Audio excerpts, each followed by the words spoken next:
Estimados y estimadas, les saluda nuevamente el doctor Alejandro José Gutiérrez Dávila. En esta ocasión, para hablarles de un tema sumamente importante: las distintas escuelas o teorías de la teoría del delito y su aplicación en el proceso penal. Pero antes de iniciar con este interesante tema, les recuerdo que se suscriban a mi canal, Filosofía del Derecho, doctor Alejandro Gutiérrez, y denle pulgar arriba a este video si les ha gustado. Además, les invito a que se unan como miembros de este canal de YouTube Filosofía del Derecho, doctor Alejandro Gutiérrez. Ahí pueden encontrar los enlaces que estaré adjuntando a la descripción del video para que puedan unirse como miembros, pagando una cuota módica mensualmente de $1,99, por ejemplo. Podrán ser miembros exclusivos premium para tener acceso a videos exclusivos sobre cómo elaborar tesis de grado, tesis de maestría, tesis doctoral en materia de derecho, en materia de filosofía, en materia de ciencias políticas. Además, videos exclusivos de cómo elaborar los memoriales para la interposición de la apelación especial, de una casación, de una inconstitucionalidad o de una garantía constitucional de amparo en distintas áreas. Si quieren acceder a estos videos exclusivos, únanse como miembros en el enlace que estaré adjuntando en la descripción del video y serán bienvenidos para tener acceso a estos videos exclusivos como miembros premium de mi canal de YouTube Filosofía del Derecho, doctor Alejandro Gutiérrez. Sin más, entonces iniciamos con este interesante video: las distintas teorías aplicables al delito y su interrelación con el proceso penal. Pues bien, iniciamos explicando lo siguiente: ¿qué es el delito? El delito es muy importante su concepto. Científicamente, el delito se define como la acción típica, antijurídica, culpable, imputable y punible. ¿Y esto por qué? Porque se forma de las siguientes categorías dogmáticas: acción, tipicidad, antijuridicidad, culpabilidad, imputabilidad y punibilidad, siendo estas sus categorías o elementos dogmáticos positivos que conforman la estructura del delito científicamente. Frente a esos elementos o categorías dogmáticas existen los elementos negativos del delito. ¿Y cuáles son los elementos negativos del delito científicamente hablando? La ausencia de acción, que se conforma de estado de inconsciencia, movimientos reflejos y la fuerza irresistible vis exterior absoluta. Muy importante. Luego tenemos la ausencia de tipicidad o la atipicidad, la antijuridicidad, que son las causas de repito, los elementos negativos del delito, científicamente hablando, son la ausencia de acción, que se conforma de el estado de inconsciencia, los movimientos reflejos y la fuerza irresistible exterior vis absoluta. Luego tenemos la atipicidad, es decir, la ausencia de los elementos del tipo. Tenemos las causas de justificación como elemento negativo de la antijuridicidad, las causas de inculpabilidad como elemento negativo de la culpabilidad, las causas de inimputabilidad como elemento negativo de la imputabilidad y las excusas absolutorias como elemento negativo de la punibilidad. Esos son los elementos negativos, científicamente hablando, de la estructura del delito. Una vez explicado esto y realmente comprendido, podemos entrar a las distintas escuelas de la teoría del delito. Dentro de las distintas escuelas de la teoría del delito, tenemos la teoría causalista, la teoría finalista, la teoría funcionalista, dentro de la cual tenemos el funcionalismo moderado y el funcionalismo radical. La teoría causalista. ¿Qué es la teoría causalista del delito? La teoría causalista del delito que se origina en el pensamiento de Goldman y de Feuerbach y que finalmente le da toda su forma a Frank von Liszt, es aquella por medio de la cual solo se consideran los elementos exteriores del delito y se considera que la acción y la tipicidad y la antijuridad son elementos externos eminentemente objetivos, que no tienen una parte subjetiva ni interna. Y toda la parte subjetiva e interna estará concentrada en el elemento culpabilidad, de tal cuenta entonces que para que la acción exista en la teoría causalista es suficiente con que haya sido realizada por un ser humano. y el tipo únicamente se tomará en cuenta los elementos externos del tipo, no las voliciones. Lo mismo, los elementos objetivos de la antijuridicidad. De tal cuenta entonces que los elementos internos subjetivos estarán concentrados dentro del elemento culpabilidad. Esto es la teoría causalista del delito. Repito, la teoría causalista del delito es aquella donde se considera que los elementos acción, tipicidad y antijuridicidad son evidentemente externos y objetivos y que todos los elementos internos y objetivos se concentran en el elemento culpabilidad, de tal cuenta que la acción no tiene una parte interna y la tipicidad no tiene voliciones, no tiene elementos volitivos, sino únicamente se toma en cuenta que sea una conducta humana y que se subsuma en los elementos externos del tipo, y eso es la parte exterior de la teoría causalista, mientras que todo lo interior o subjetivo se concentra en el elemento culpabilidad. Esto es lo que predica la teoría causalista del delito, postulado por Frank Morlist. Otro elemento importante de la teoría causalista es que existen dos grandes variantes dentro de la acción. Dentro de la teoría causalista existen dos variantes para entender el elemento acción. Por ejemplo, existe la teoría de la causalidad adecuada, muy importante.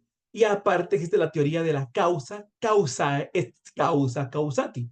La teoría causa, causa est causa causati, la teoría de la causa del mal causado, es aquella que establece que toda aquella conducta que contribuyó a producir el resultado del delito se considera que contribuyó a formar parte de la acción del mismo.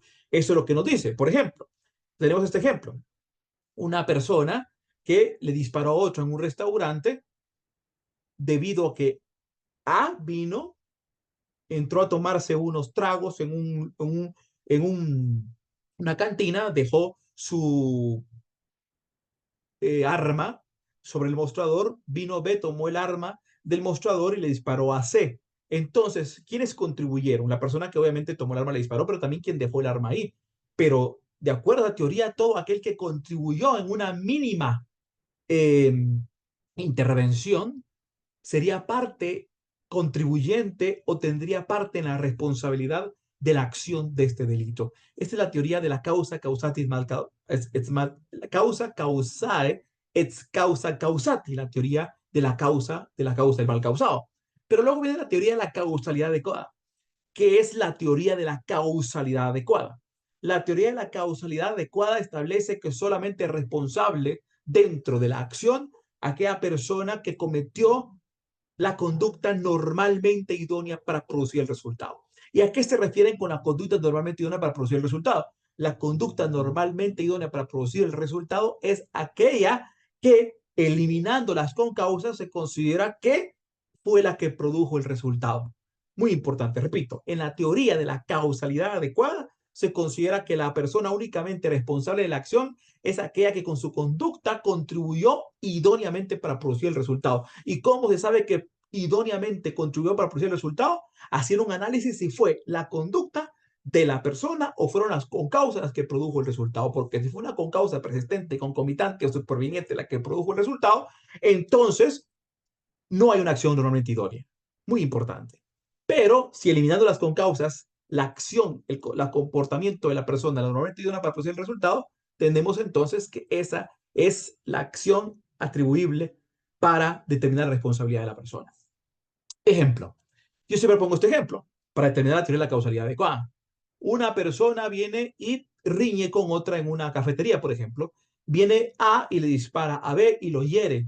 Hay una herida en su brazo. Muy importante. Ahora, esta persona es llevada en una ambulancia hacia el lugar de destino. La ambulancia va en la carretera. Un vehículo se pasa el semáforo en rojo y colisiona con la ambulancia.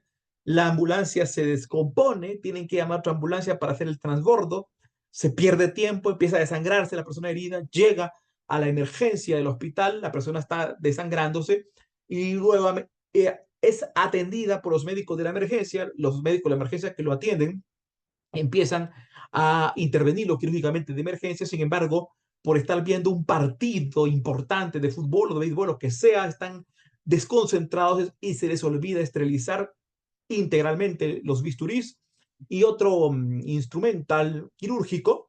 Y bueno, viene la muerte de la persona, se produce la muerte de la persona. Y entonces aquí la pregunta del millón, ¿quién es el responsable? ¿Cuál es la conducta normalmente idónea conforme a la teoría de la causalidad? Conforme a la teoría de la causa, el mal causado, la causa, causati, todos tendrían responsabilidades de quien hirió con el arma, el que se atravesó el semáforo en rojo, los médicos, todos tendrían. Pero en la teoría de la causalidad adecuada, ¿quién sería el responsable de la muerte de la persona? ¿Quién sería el responsable de la muerte de la persona? Aquella causa que sea la normalmente idónea independientemente de las concausas. Veamos que las concausas existen tres tipos de concausas. Existen tres tipos de concausas dentro de la estructura del análisis del delito. Y esas son las siguientes: concausas persistentes, concausas concomitantes y concausas supervenientes. Concausas persistentes, las que estaban anterior al hecho; las concomitantes, paralelamente al hecho; y las supervenientes, las que se producen con posterioridad al hecho. Esos son los tipos de concausas dentro del análisis de la estructura del delito. Ahora, para determinar cuál es la conducta normalmente idónea, habría que ver si fue una concausa la que lo mató o fue la conducta.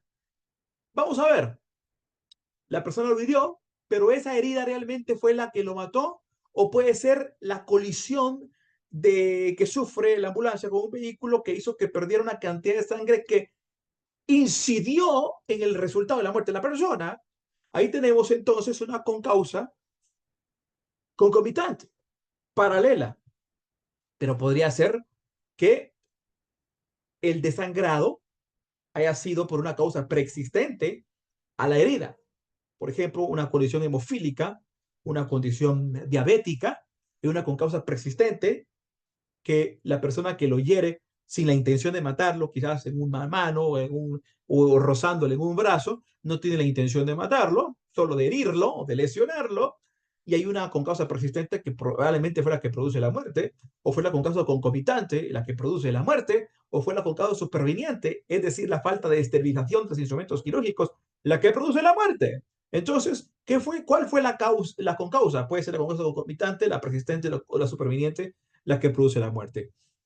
Si fue la concausa, si derivado de un expertaje, de necropsia, de todo un sistema de medicina forense, se llega a la conclusión de que la causa de la muerte fueron realmente la negligencia médica, la concausa superviniente de la negligencia médica lo mató. Y entonces la causa normalmente idónea ya no viene a ser la conducta inicial, sino viene a ser la concausa superveniente.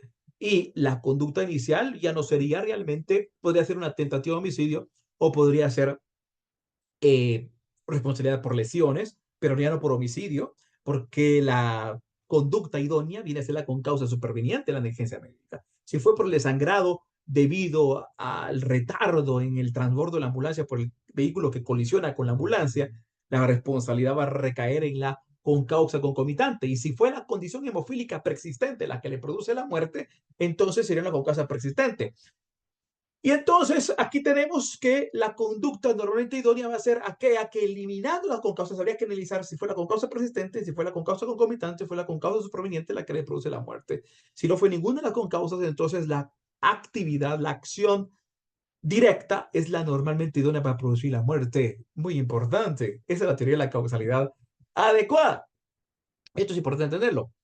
Ahora, el manejo de las concausas también está relacionado con el tema del animus necandi, es decir, una persona que le mete un puñetazo, le propina un puñetazo en el rostro a otra persona, lo hiere, se desangra, la persona se resbala y se desangra y tenía la concausa persistente de hemofilia. Si la persona no conocía la concausa persistente de hemofilia, pues él no le produce la muerte, es decir, su hecho de propinarle un puñetazo en el rostro no le produce la muerte, sino que le produce la muerte la concausa preexistente de hemofilia.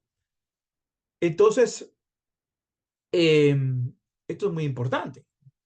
Ahora, si él conocía la condición médica de la persona, tenía un animus necandi, tenía entonces el dominio del hecho, y al tener el dominio del hecho, tenía el dominio de la concausa, y entonces la responsabilidad total la tiene la persona por tener el dominio del hecho.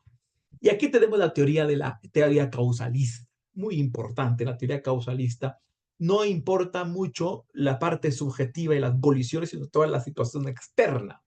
Luego tenemos la teoría finalista. La teoría finalista se interesa la parte interna y la parte subjetiva del conocimiento de la estructura del delito, de tal cuenta entonces que en la teoría finalista del delito, o más bien dicho, la teoría finalista del delito es aquella que establece que todos los elementos del delito tienen una parte interna y subjetiva y otra parte externa y objetiva, de tal cuenta que es importante tanto la exteriorización de la conducta para la mutación de la realidad, como las voliciones internas de quien está realizando cada uno de los elementos de la estructura del delito, desde la acción, tipicidad, antijusticia, culpabilidad, imputabilidad y punibilidad. Eso es lo que establece la teoría finalista del delito. En ese sentido, para la teoría finalista del delito es importante conocer tanto la fase interna y la fase externa. En la acción, entonces, para la teoría finalista, la acción en la teoría finalista es aquella que está conformada de una parte externa, que es la conducta efectiva, el comportamiento, la exteriorización, que produce una mutación en el mundo exterior, causando una lesión en una persona, en un bien jurídico tutelado a una persona, pero también otra parte importante de la acción es la voluntad, el contenido de la voluntad, la parte interna, es decir, las voliciones. Por lo tanto, en la acción de la teoría finalista existe una fase interna y una fase externa. Las voliciones criminales, la intencionalidad y la cognoscibilidad del hecho, y luego la exteriorización del hecho, la acción en la teoría finalista del delito. Luego tenemos la tipicidad. La tipicidad entonces tendrá conformada una parte externa e interna.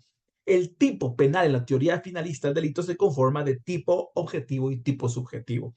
El tipo objetivo contiene los elementos externos como sujeto activo, sujeto pasivo, objeto personal, objeto material, objeto fenomenológico, nexo entre acción y resultado y bien jurídico tutelado, mientras que el tipo subjetivo tiene las partes internas, que son los elementos cognoscitivos, el previo conocimiento del hecho, y los elementos volitivos, la intencionalidad, así como los elementos especiales del dolo, si el tipo fuese doloso, porque si el tipo fuese culposo, es el conocimiento y la intencionalidad de lesionar el bien jurídico tutelado por negligencia, imprudencia y impericia sin querer un resultado ilícito. Ahí tenemos el tipo penal dentro de la teoría finalista. De tal cuenta que también la antijudicialidad, la culpabilidad y la imputabilidad y la punibilidad tendremos elementos externos e internos dentro de la estructura del delito. Eso es la teoría finalista del delito. Luego tenemos la teoría funcionalista. Dentro de la teoría funcionalista tenemos tres tipos de funcionalismo. Dentro de la teoría funcionalista del delito tenemos tres tipos de funcionalismo. Tenemos el funcionalismo reductor de Raúl Eugenio Zaffaroni, el funcionalismo moderado de Klaus Roxin y el funcionalismo radical de Gunther Jacobs. ¿Cuál es la diferencia? En el funcionalismo reductor de Raúl Eugenio Zaffaroni, la estructura del delito, la teoría del delito está condicionada a la función que tiene el delito dentro de la sociedad. Y dentro de esa función que tiene el delito dentro de la sociedad implica, obviamente, prevenir el delito, pero también humanizar las penas hacia las personas, y esa humanización de las penas de las personas implica tratar la manera de despenalizar lo más que se pueda los tipos penales por medio de otras medidas socioeducativas que tiendan realmente a producir una prevención más humanizada en el combate al delito. Eso es prácticamente algunos de los elementos del funcionalismo reductor. Luego tenemos el funcionalismo moderado y funcionalismo radical. Pero antes de entrar al moderado, vamos a ver el funcionalismo radical de Gunther Jacobs. El funcionalismo radical de Gunther Jacobs es la teoría del delito que es la base para combatir o para estudiar y analizar todos aquellos tipos penales que tienen que ver con la delincuencia organizada transnacional. Dentro de esa delincuencia organizada transnacional existen los famosos delitos de primero y segundo piso. Es decir, delitos que se cometen dentro de un país por parte de estructuras criminales que tienen como objetivo cometer otros delitos que tienen incidencias y resultados a nivel transnacional. De tal cuenta entonces que para Gunther Jacobs en el funcionalismo radical lo que se busca es combatir a una criminalidad organizada que se ha convertido en enemigo del Estado. De tal cuenta entonces que para el funcionalismo, repito, para el funcionalismo radical de Gunther Jacobs repito, para el funcionalismo radical de Gunther Jacobs ya no se utiliza el garantismo procesal ni la teoría finalista del delito, sino que se utiliza un funcionalismo. El combate de delitos en función de combatir a estructuras criminales transnacionales que se han convertido en enemigos del Estado y por lo tanto se deben minimizar las garantías en pro de combatir a un enemigo que ya es prácticamente un antiestado, al cual hay que combatir con otras medidas más fuertes y maximizando los elementos punitivos de la actividad punitiva estatal y minimizando los elementos garantistas de la teoría del delito. Eso es la teoría funcionalista radical de Gunther Jacobs.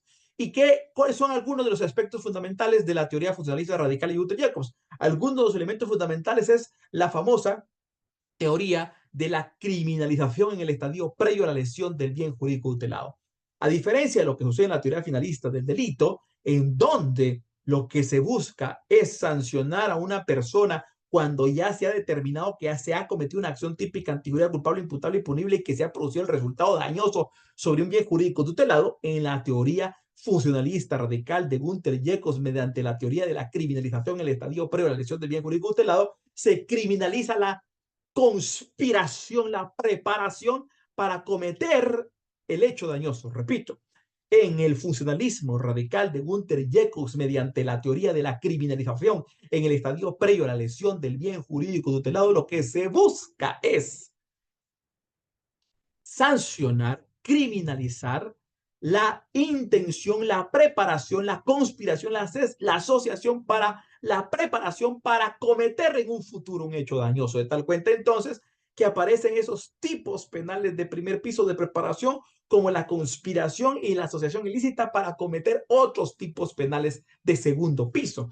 dentro de la teoría funcionalista radical de Gunther Jacobs, mientras que la teoría funcionalista moderada de Roxin, de Klaus Roxin o Klaus Roxin, en esa teoría funcionalista moderada se reduce un poco esa actividad punitiva de Jacobs y siempre persigue el delito, combatir a una delincuencia organizada transnacional mediante la teoría de la imputación objetiva. ¿Y eso qué quiere decir la teoría de la imputación objetiva?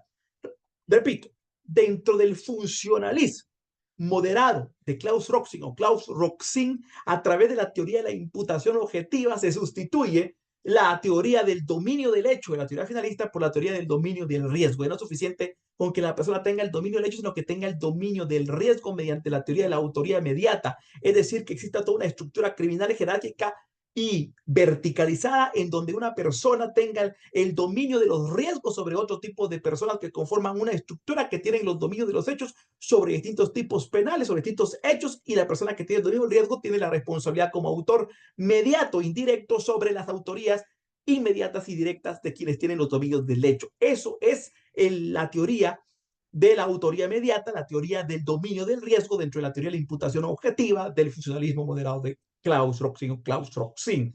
Esa es otra escuela de la teoría del delito. Entonces, repito, el funcionalismo moderado de Klaus Roxin o Klaus Roxin, mediante la teoría de la imputación objetiva, lo que busca es sustituir la teoría del dominio del hecho de la teoría finalista por la teoría del dominio del riesgo, en donde se sanciona la autoría mediata e indirecta de quienes tienen la jerarquía verticalizada sobre una serie de elementos u otras personas que tienen el dominio del hecho sobre autorías inmediatas y directas, de tal cuenta entonces que se sanciona no solamente el dominio del hecho, sino el dominio del riesgo de quien tiene la dominación de toda una estructura sobre otro tipo de acciones que van a producir parte de un resultado dañoso dentro de una estructura que llega hacia la cabecilla de esa estructura criminal. Eso es la teoría de la imputación objetiva dentro del funcionalismo moderado de Klaus Roxin.